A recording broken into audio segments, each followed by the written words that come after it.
اعوذ باللہ من الشیطان الرجیم، بسم اللہ الرحمن الرحیم۔ السلام علیکم، میں ہوں اظہر نیاز اور آپ سن رہے ہیں آج تاریخ کے آئینے میں۔ آج ہے 24 اپریل۔ یا اللہ تیرا شکر کہ تو نے آج کا دن دکھایا۔ مولا کریم ہمارے آج کے دن کو گزشتہ کل سے اچھا کر دینا اور ہمارے آنے والے تمام دنوں کو اپنی رحمتوں اور برکتوں سے بھر دینا۔ مولا کریم تو جو چاہے کر سکتا ہے، لا حول ولا قوت الا باللہ، ہم تمہارے سامنے کچھ بھی نہیں، تو سب سے بڑی طاقت ہے۔ آج کے دن ہم جو خاص سیگمنٹ لے کر آئے ہیں وہ 24 اپریل کو ہوتا ہے لیبارٹری جانوروں کا عالمی دن۔ آج اس پر روشنی ڈالی جائے کہ یہ ہے کیا، اور اس سے جڑے ہوئے احتجاجی مظاہروں پر روشنی ڈالتے ہیں۔ اصل میں یہ جب تحقیق کی جاتی ہے لیبارٹری میں کسی بھی کام کے لیے، بعض اوقات تو نفسیاتی مسائل جو کہ انسان کے ہوتے ہیں ان پہ غور کرنے کے لیے سب سے پہلے غالباً نفسیات ہی میں چوہوں کو اس طرح کے تجربات میں ڈالا گیا کہ چوہے کس طرح سے سیکھتے ہیں اور انسان کس طرح سے سیکھتا ہے، اور ٹرائل اینڈ ایرر کی جو تھیوری ہے وہ سامنے آئی، اور جو چوہے ہیں وہ بھی کوشش کرتے ہیں پھر سیکھ جاتے ہیں۔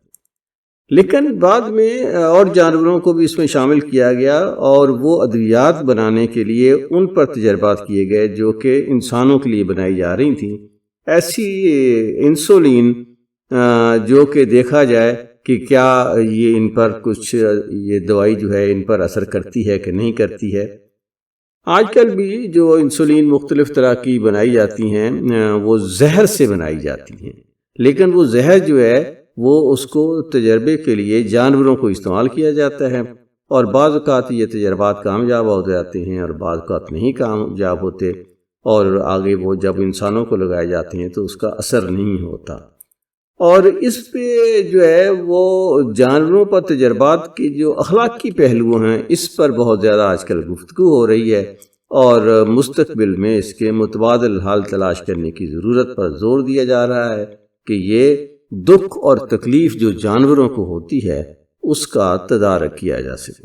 تو آئیے سنتے ہیں آج تاریخ کے آئینے میں۔ سائنس کی دنیا میں نا ایک بہت عجیب اور پریشان کن تضاد ہے۔ مطلب اگر آپ اس طرح سوچیں کہ کسی انجینئر کی بنائی ہوئی گاڑی کے بریکس 90% دفعہ فیل ہو جائیں تو ہم اس ڈیزائن کو فوراً کچرے کے ڈبے میں پھینک دیں گے۔ بالکل، کوئی پاگل ہی ہوگا جو ایسی گاڑی چلائے گا۔ صحیح بات ہے، لیکن میڈیکل سائنس میں ہم ایک ایسے طریقہ کار پر ہر سال تقریباً $23 بلین خرچ کر رہے ہیں جس کا ناکامی کا ریٹ ٹھیک 90 سے 95% کے درمیان ہے، جو کہ ایک بہت بڑا نمبر ہے۔ ہاں، اور یہ طریقہ اینیمل ٹیسٹنگ یعنی جانوروں پر کیے جانے والے تجربات کا ہے۔ تو آج کے اس تفصیلی نشست میں نا میرا مقصد اسی تضاد کی گہرائی میں اترنا ہے۔ صحیح۔ ہم نے مختلف رپورٹس جمع کی ہیں، جیسے lake forest college, humane world اور کرولٹی فری انٹرنیشنل سے، اور مختلف سائنٹیفک ڈیٹا بیسز کو بھی سامنے رکھا ہے۔ ہم یہ سمجھیں گے کہ یہ نظام شروع کیوں ہوا، اس کا پیمانہ کیا ہے، اور سائنس کا مستقبل اسے کیسے تبدیل کر رہا ہے۔ اور یہاں شروع میں ہی ایک ضروری بات واضح کرنا لازمی ہے۔ اس موضوع پر نا عوامی جذبات اور اخلاقی بحث بہت شدید ہوتی تو ہے بالکل، لیکن ہمارا مقصد آج کسی مخصوص نظریے یا کسی سیاسی تعصب کی حمایت کرنا ہرگز نہیں ہے۔ ہمارا کام صرف رپورٹ شدہ حقائق کو ان کی پوری پیچیدگی کے ساتھ یہاں رکھنا ہے، بالکل، تاکہ سننے والوں کے سامنے اصلی تصویر واضح ہو سکے۔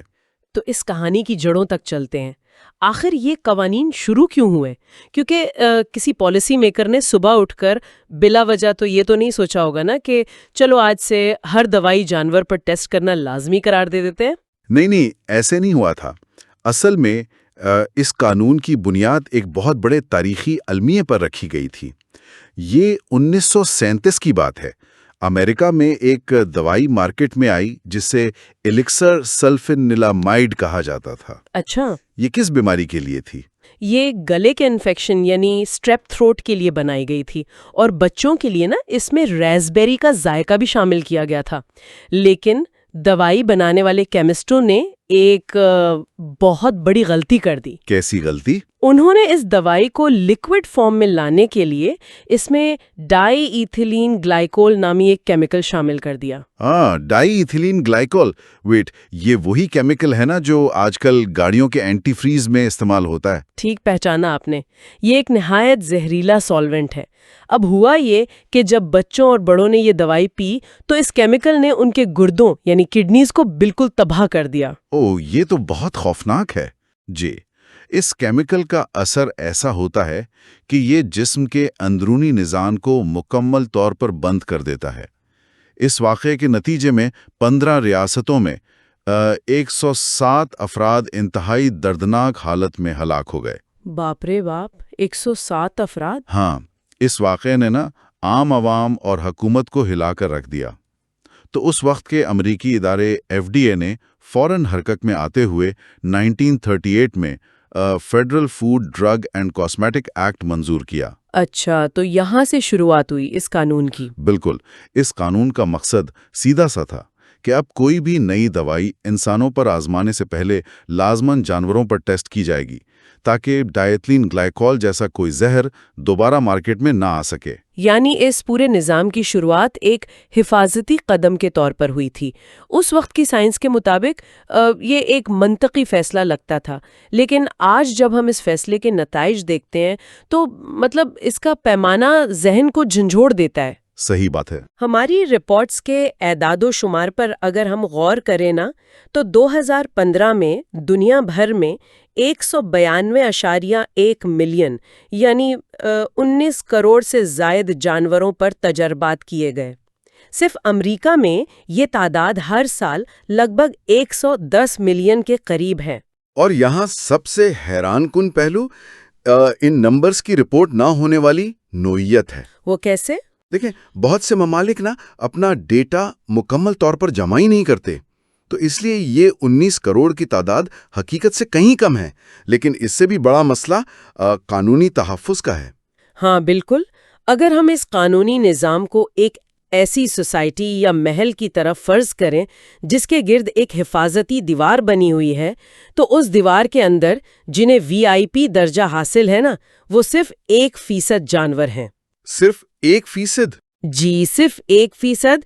ان میں کتے، بلیاں اور بندر شامل ہیں جنہیں امریکہ کے اینیمل ویلفیئر ایکٹ کے تحت تھوڑا بہت تحفظ ملتا ہے، لیکن آبادی کا 99% حصہ جس میں چوہے، مچھلیاں، پرندے اور رینگنے والے جانور شامل ہیں وہ اس دیوار سے باہر ہیں، یعنی کھلے آسمان تلے ہیں۔ بالکل، قانون کی نظر میں وہ جیسے وجود ہی نہیں رکھتے، وہ کسی سیفٹی نیٹ میں نہیں آتے۔ اور اس حفاظتی دیوار سے باہر ہونے کا عملی مطلب یہ ہے کہ ان 99% جانوروں کے لیے بیسک ہیومن رائٹس جیسا کوئی تصور نہیں۔ تجربات کے دوران ان پر درد کش ادویات یعنی پین کلرز کا استعمال بھی قانوناً لازمی نہیں ہے۔ یہ تو واقعی بہت تکلیف دہ بات ہے نا؟ وہ ٹاکسیسٹی ٹیسٹ جن میں جلد کا جلنا، اندھا پن یا اندرونی اعضاء کا فیل ہونا شامل ہے، وہ ان سب تکالیف کا سامنا بغیر کسی راحت کے کرتے ہیں۔ اسی مسلسل تکلیف کو یاد رکھنے کے لیے 24 اپریل کو world day for laboratory animals منایا جاتا ہے۔ اس کا آغاز 1979 میں ہوا تھا۔ ہماری سورسز میں لندن کے بیٹرسی پارک کا ذکر ہے جہاں ایک براؤن ڈاگ یعنی بھورے کتے کا مجسمہ نصب ہے۔ اچھا، وہ بیٹرسی والا مجسمہ؟ ہاں، اور یہ کوئی عام مجسمہ نہیں ہے، یہ 1885 میں لگایا گیا، اس پر کافی احتجاج ہوئے، اسے ہٹایا گیا اور پھر 1985 میں دوبارہ لگایا گیا۔ یہ مجسمہ ان بے زبانوں کی تکلیف کی ایک بہت بڑی علامت ہے۔ لیکن یہاں آ کر اگر ہم اس اخلاقی تحریک کو سائنس کی کسوٹی پر پرکھیں تو بحث ایک نیا رخ اختیار کر لیتی ہے۔ وہ کس طرح؟ دیکھیں، اگر انسانی جان بچانے کے لیے یہ تکلیف لازمی ہوتی تو شاید بہت سے لوگ اسے ایک ضروری برائی سمجھ کر قبول کر لیتے، لیکن جیسا کہ ہم نے شروع میں ذکر کیا تھا، نیشنل انسٹیٹیوٹس آف ہیلتھ یعنی NIH کے اپنے ڈیٹا کے مطابق جانوروں پر کامیاب ہونے والی 90 سے 95% دوائیاں انسانی ٹرائلز میں آ کر ناکام ہو جاتی ہیں۔ یہ وہی تضاد ہے جس نے مجھے اس تحقیق کے دوران سب سے زیادہ الجھن میں ڈال دیا۔ مطلب اگر ہم ایک چوہے پر دوائی ٹیسٹ کر رہے ہیں اور وہ بالکل ٹھیک کام کر رہی ہے، تو وہی دوائی انسان کے اندر جا کر فیل کیوں ہو جاتی ہے؟ بایولوجی کے حساب سے اصل میں پردے کے پیچھے ہو کیا رہا ہے؟ اس کی وجہ اس کا گہرا سائنسی فرق ہے۔ ایک چوہے یا کتے کی بایولوجی انسانی بایولوجی کا صرف چھوٹا ورژن نہیں ہے۔ اچھا، لیکن وہی دوائی جب انسان کے جگر میں جاتی ہے تو ہمارے انزائمز اسے ویسے ہضم نہیں کر پاتے، اور وہ دوائی ہمارے خون میں جمع ہو کر زہر بن جاتی ہے۔ حیران کی بات ہے۔ اور اس کے برعکس یہ بھی ہوتا ہے کہ کوئی ایسی دوائی جو انسانی جسم کے لیے بہت مفید ہو سکتی تھی، وہ جانوروں پر زہریلی ثابت ہوتی ہے اور کبھی لیبارٹری سے باہر ہی نہیں نکل پاتی۔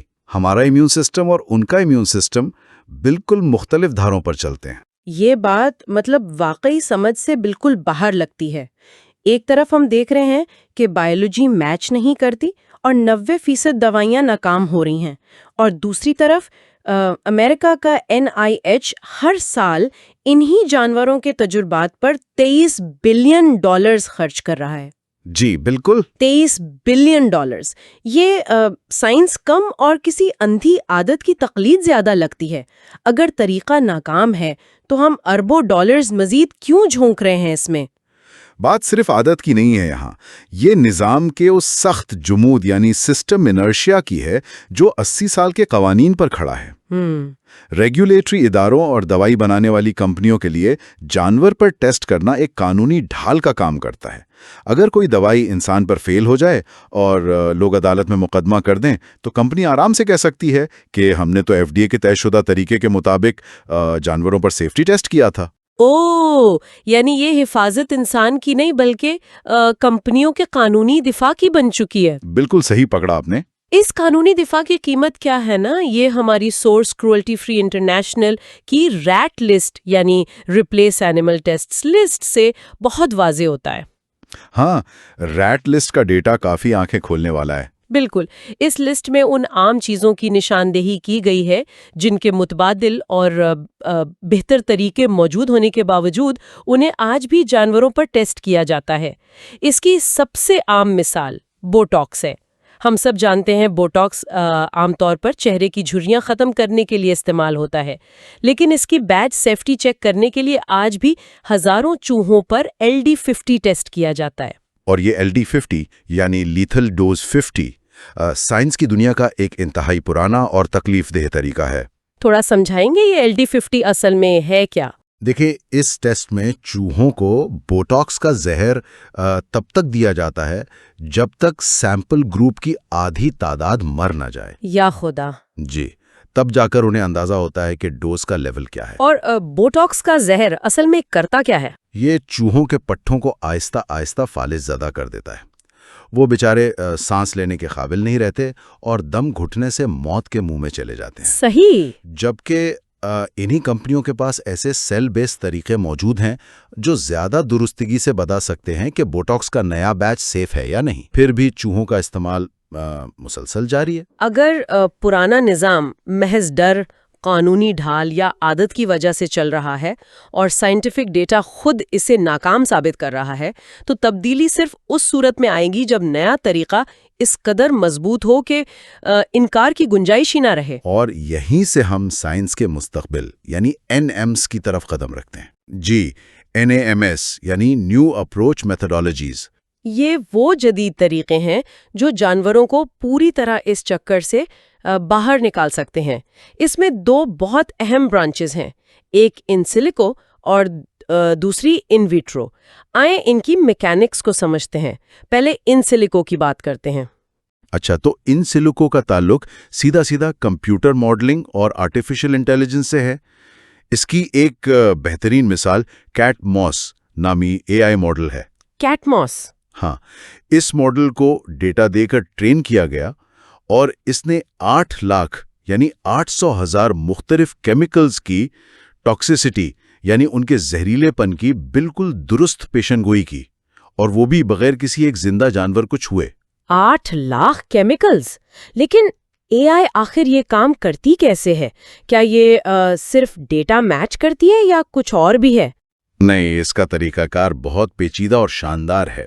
وہ دنیا بھر کے لاکھوں کیمیکلز کے ڈیٹا کو اینالائز کرتی ہے اور دیکھتی ہے کہ کسی بھی نئے مالیکیول کا 3 ڈائمینشنل سٹرکچر کیسا ہے۔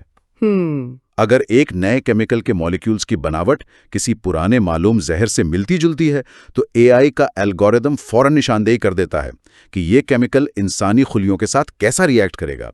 اسے یہ جاننے کے لیے زہر کو کسی زندہ جانور کی آنکھ میں ڈالنے کی ضرورت نہیں پڑتی۔ واو، مطلب 800,000 کیمیکلز کی بالکل ٹھیک پیشن گوئی، یہ واقعی عظیم ہے۔ اور دوسرا طریقہ جو نیمز میں آتا ہے وہ ہے ان وٹرو، یعنی خلیوں یا سیلز کا استعمال۔ اس میں آرگنز آن چپس کا ذکر سب سے زیادہ دلچسپ ہے۔ بالکل، آرگنز آن چپس بہت کمال کی ٹیک ہے نا؟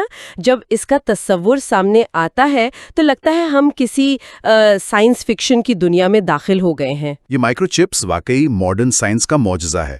یہ عام کمپیوٹر چپس نہیں ہیں، بلکہ ان پر اصلی انسانی سیلز اگائے جاتے ہیں۔ ویسے اگر اس ٹیکنالوجی کو آسان الفاظ میں سمجھنا ہو تو ہم ایک بایولوجیکل فلائٹ سیمولیٹر کی مثال لے سکتے ہیں۔ فلائٹ سیمولیٹر وہ کیسے؟ دیکھیں، جیسے ایک پائلٹ اصلی مسافروں سے بھرا جہاز اڑانے سے پہلے سیمولیٹر میں بیٹھتا ہے۔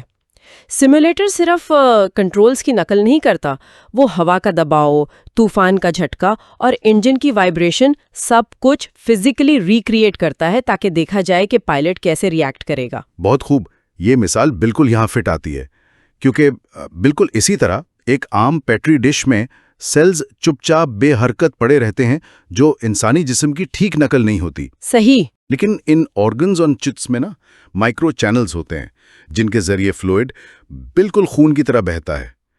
یہ بہتا ہوا فلوئڈ سیلز پر ایک پریشر، ایک میکینیکل سٹریس ڈالتا ہے۔ اگر یہ پھیپھڑوں یعنی لنگز کا چپ ہے تو وہ بالکل ویسے ہی کنٹریکٹ اور ایکسپینڈ کرے گا جیسے ہم سانس لیتے وقت کرتے ہیں۔ مطلب یہ زندہ جسم کی ہو بہو نقل کر رہا ہوتا ہے۔ بالکل۔ اور پھر ہم نئی دوائی جانور کو دینے کے بجائے اس چپ کے چینلز میں داخل کرتے ہیں۔ اس کی درستگی کا اندازہ اس بات سے لگایا جا سکتا ہے کہ ہماری سورسز کے مطابق ایمبیولیٹ نام کی ایک کمپنی نے جو ہیومن لیور چپ بنایا ہے وہ انسانی جگر کے لیے 87% تک درست نتائج دیتا ہے۔ 87%؟ یہ تو کرنٹ سسٹم سے کہیں بہتر ہے۔ لیکن یہ چپ، کیونکہ یہ اصلی انسانی سیلز اور فلوئڈ ڈائنامکس سے بنی ہے، بالکل ٹھیک نشاندہی کرتی ہے کہ دوا جگر کو فائدہ دے گی یا اسے تباہ کر دے گی۔ اور اس ٹیک کی سب سے بڑی کامیابی یہ ہے کہ اب سائنسدان ان چپس کو آپس میں جوڑ رہے ہیں۔ یعنی مختلف اعضاء کو کنیکٹ کر رہے ہیں۔ جی بالکل، آپ آنتوں یعنی انٹیسٹائن کے چپ کو گردوں یعنی کڈنی کے چپ سے جوڑ سکتے ہیں۔ اس طرح آپ دیکھ سکتے ہیں کہ دوا آنتوں میں جذب ہونے کے بعد جب گردوں تک پہنچے گی تو وہاں کیا اثر کرے گی۔ یہ پورے انسانی نظام کو لیب میں ریکریٹ کرنے جیسا ہے۔ تو یہاں آ کر کوئی بھی منطقی شخص یہ سوال ضرور اٹھائے گا کہ اگر یہ آرگنز آن چپس 87% تک درست ہیں اور جانوروں کا فیل ہونے کا ریٹ 90% ہے تو نظام فوراً بدل کیوں نہیں جاتا؟ ہر لیبوریٹری کی ٹیبل پر آج ہی یہ چپس موجود کیوں نہیں ہیں؟ کیونکہ بہتر ٹیکنالوجی کا وجود خود بخود پرانے قوانین کو نہیں بدلتا۔ اس کے لیے سیاسی اور قانونی جدوجہد درکار ہوتی ہے، اور ہمیں یہاں حقیقت کی روشن کرن نظر آ رہی ہے۔ امریکہ میں 2022 میں FDA ماڈرنائزیشن ایکٹ 2.0 پاس کیا گیا۔ اچھا، اس قانون نے کیا تبدیلی کی؟ اس ایکٹ نے تاریخ میں پہلی بار اس قانونی شرط کو ختم کر دیا ہے جو 1938 سے چلی آ رہی تھی کہ ہر دوائی جانور پر ٹیسٹ ہونا لازمی ہے۔ ایجنسی یعنی EPA نے بھی اعلان کیا ہے کہ وہ 2035 تک میملز پر ٹیسٹنگ کو مکمل طور پر ختم کرنے کا ارادہ رکھتے ہیں۔ یہ کافی حوصلہ افزا اعلانات ہیں۔ بالکل، اور ان بڑے قوانین اور اداروں کے اعلانات کے درمیان ہماری سورسز میں ایک بہت چھوٹی لیکن جذباتی حقیقت کی کہانی بھی ملتی ہے، ڈونی نام کے ایک خرگوش کی کہانی۔ ڈونی کی کہانی، جی مجھے یاد ہے رپورٹ میں اس کا ذکر تھا۔ ہاں، ڈونی کو ایک لیبارٹری سے آزاد کروایا گیا۔ جب ایک بچی نے اسے اڈاپٹ کیا تو ڈونی نے اپنی زندگی میں پہلی بار لیب کے آرٹیفیشل انوائرمنٹ سے نکل کر دھوپ کی روشنی محسوس کی، کھلی ہوا میں سانس لی۔ سبحان اللہ! یہ کہانی اس بات کا جیتا جاگتا ثبوت ہے کہ یہ قوانین صرف کاغذ پر بدلتے ہوئے اعداد و شمار نہیں ہے، ان کا نتیجہ ان وجود رکھتی ہوئی زندگیوں پر پڑ رہا ہے۔ حقیقت میں یہ اثرات سامنے آ رہے ہیں، لیکن ہمیں سفر کی دوسری جانب بھی دیکھنا ہوگا۔ سائنس اور ریسرچ کو آگے بڑھنے کے لیے لیبارٹری سے زیادہ گرانٹ منی اور فنڈنگ کی ضرورت ہوتی ہے۔ سروگیٹ اس بات کی تصدیق کرتے ہیں کہ سیاسی پالیسی اس پر گہرا اثر ڈالتی ہے۔ وہ کس طرح سے؟ سیاست کا ادھر کیا کام؟ دیکھیں، مثال کے طور پر ٹرمپ ایڈمنسٹریشن کے دور میں EPA کے اندر ان نئی نیمز طریقوں کی فنڈنگ میں اچانک کمی کر دی گئی تھی۔ اچھا، اب جب نئی اور بہتر تحقیق کی مالی مدد رک جاتی ہے تو ریسرچ ادارے مجبوراً انہی پرانے طریقوں پر واپس چلے جاتے ہیں جن کی فنڈنگ اور انفراسٹرکچر پہلے سے منظور شدہ ہوتا ہے۔ صحیح بات ہے، پیسے اور پالیسی کے بغیر کوئی نیا انقلاب نہیں آ سکتا۔ لیکن میرا ایک سوال ہے، کیا یہ رکاوٹ صرف پیسے اور سیاست کی ہے؟ اگر کل ان نیمز کو بے تحاشا فنڈنگ مل جائے تو کیا سائنس کی دنیا کے تمام لوگ پوری طرح متفق ہیں کہ جانوروں کی ضرورت ختم ہو گئی ہے؟ نہیں، ایسا ہرگز نہیں ہے، اور اس موقف کو سمجھنا بھی اس بحث کا ایک لائن فاک حصہ ہے۔ مثال کے طور پر UCLA جیسی بڑی یونیورسٹیز میں پروٹیسٹ کے نام سے تحریکیں موجود ہیں جو اب بھی بائیو میڈیکل ریسرچ میں جانوروں کے استعمال کو لازم اور ضروری سمجھتی ہیں۔ ان کا موقف بہت واضح اور سائنسی بنیاد پر کھڑا ہے۔ لیکن ان کی دلیل آخر کیا ہے جب چپس اتنا بہتر کام کر رہے ہیں اور ناکامی کا ریٹ پہلے ہی اتنا زیادہ ہے؟ ان کی دلیل کیوس یعنی جسم کے پیچیدہ مرکب نظام پر مبنی ہے۔ ایک زندہ جانور کے جسم میں نروس سسٹم، امیون سسٹم اور ہارمونز سب ایک ساتھ ایک دوسرے پر اثر انداز ہو رہے ہوتے ہیں۔ اچھا، یعنی مکمل سسٹم کا آپس میں رابطہ؟ بالکل۔ آپ الزائمرز یا کینسر جیسی پیچیدہ بیماریوں کی مثال لے لیں۔ الزائمر صرف دماغ کے چند سیلز کی بیماری نہیں ہے، اس میں blood brain barrier, immune cells اور جسم کے مختلف اعضاء کا بہت گہرا اور الجھا ہوا تعلق ہوتا ہے۔ صحیح۔ تو UCLA کے ریسرچرز یہ دلیل دیتے ہیں کہ آپ اس پورے جسم کے آپس کے رابطے کو، اس پورے کیوس کو ایک 3 انچ کی پلاسٹک چپ پر سیمولیٹ نہیں کر سکتے۔ ان کے مطابق جب تک ہم ان جان لیوا بیماریوں کی مکمل تھیوری نہیں سمجھ لیتے تب تک جانور ایک ایسی ضروری برائی ہیں جس کے بغیر آگے بڑھنا انسانیت کے لیے خطرناک ہو سکتا ہے۔ یہاں آ کر حقیقت اپنا سب سے مشکل رخ دکھاتی ہے۔ ہمارے پاس ایک طرف وہ لوگ ہیں جو سمجھتے ہیں کہ AI اور آرگنز آن چپس ہمیں 90% ناکامی والے نظام سے باہر نکال سکتے ہیں اور اربوں بے زبانوں کو تکلیف سے بچا سکتے ہیں۔ صحیح کہا۔ اور دوسری طرف وہ سائنسدان ہیں جنہیں خوف ہے کہ اگر ہم نے جانوروں پر ٹیسٹنگ فوراً روک دی تو ہم کینسر جیسی بیماریوں کا مکمل علاج کھوج نہیں پائیں گے، کیونکہ کوئی AI پورے جسم کی کمپلیکسٹیز کو فی الحال جانتا ہی نہیں۔ ہم ان دونوں ضرورتوں مطلب فوری انسانی حفاظت اور نئے اخلاقی طریقوں کے درمیان توازن آخر کیسے قائم کر سکتے ہیں؟ دبا کر بدلنے والا نظام نہیں ہے۔ جیسے جیسے ان سلیکو اور ان ویٹرو طریقے بہتر، سستے اور پورے جسم کی نقل کرنے میں کارگر ہوتے جائیں گے، جانوروں پر انحصار آہستہ آہستہ خود ہی کم ہوتا جائے گا۔ ہمیں ان نامز کو اتنا مضبوط بنانا ہوگا کہ پرانے طریقوں کا کوئی منطقی یا مالی جوازی باقی نہ رہے۔ ٹھیک ہے، اب وقت ہے اس پوری نشست کے زاویے کو سمیٹنے کا۔ ہم نے اس جائزے کا آغاز 1938 کے اس قانون سے کیا تھا جو ایک دوائی کے زہریلے پن کے خوف سے بنا تھا۔ ہم نے دیکھا کہ کیسے اس قانون نے ایک ایسی انڈسٹری کو جنم دیا جو ہر سال 19 کروڑ سے زیادہ جانوروں پر مشتمل ہے، جہاں 99% کے پاس قانونی حفاظت کی ڈھال ہی نہیں ہے۔ بوٹاکس جیسی مثالوں سے دیکھا کہ کیسے پرانے LD50 ٹیسٹس اب بھی محض عادت کے طور پر چل رہے ہیں، جس نے ہمیں بالآخر سائنس کے روشن مستقبل سے متعارف کروایا۔ آج کی دنیا میں جہاں CATMOS جیسے AI ماڈلز 800,000 کیمیکلز کی بالکل درست پیشان گوئی کر رہے ہیں، اور جہاں آرگنز آن چپس بالکل انسانی دل اور جگر کی طرح فلوئڈ پمپ کر کے بہتر نتائج دے رہے ہیں، اور اس کے ساتھ ساتھ FDA اور EPA کے اعلانات اس تبدیلی کو قانونی راستہ بھی فراہم کر رہے ہیں، چاہے اس راہ میں سیاسی اور بائیو میڈیسن کی کشمکش اپنی پوری شدت سے موجود کیوں نہ ہو۔ ان تمام حقائق کو سامنے رکھنے کے بعد نا یہ واضح ہوتا ہے کہ بہتر مستقبل کی بنیاد لگاتار سوال اٹھانے اور نئے طریقوں پر اعتماد کرنے میں ہی پوشیدہ ہے۔ پرانے طریقے اپنی میعاد بالکل پوری کر چکے ہیں۔